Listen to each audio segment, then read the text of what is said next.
All right, so I use a three-step process to determine exactly where to enter from. Step one is I identify my key levels. And so for Friday, the 21st of November, this was my key level. So I am looking for a 15-minute fair value gap in this way. And I simply want to be using the candle before the fair value gap. Now, this is the key level that I'm using. So what I'm looking for now, if this is my level, I'm looking to drag it over to the right. Right?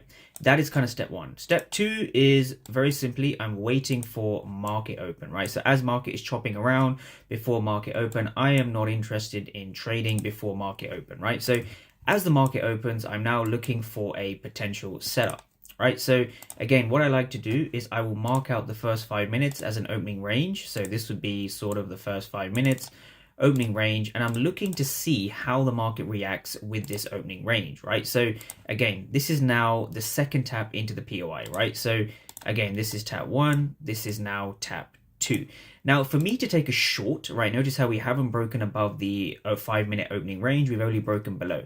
Now for me to take a short, I want to see a rejection off a key level. Now, so this rejection of the key level occurred here. This is now 9:54 Eastern. So this here would be my entry, right? So I'm looking for a break and retest off a key level, right? So I'm looking for price to break, then price to retest. Now, this particular day was extremely choppy, but this was your retest. So I want traders to focus on what was going on here.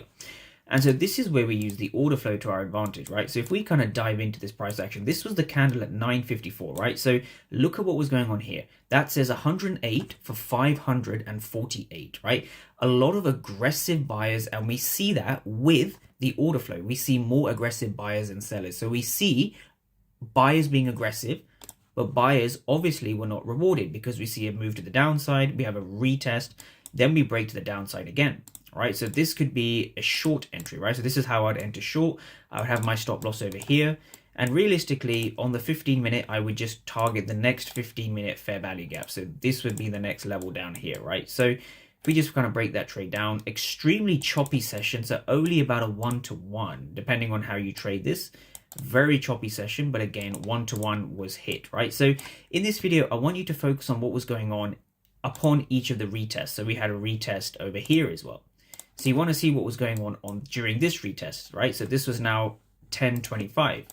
So at 10:25, we saw this candle, right? Look at this candle, right? So yes, we had a wick rejection, but what was going on inside the wick? Large aggressive buyers, and the market tanked, right? So if you're trading order flow or opening range breakout and you need to find a solid entry, the way you do that is with the order flow.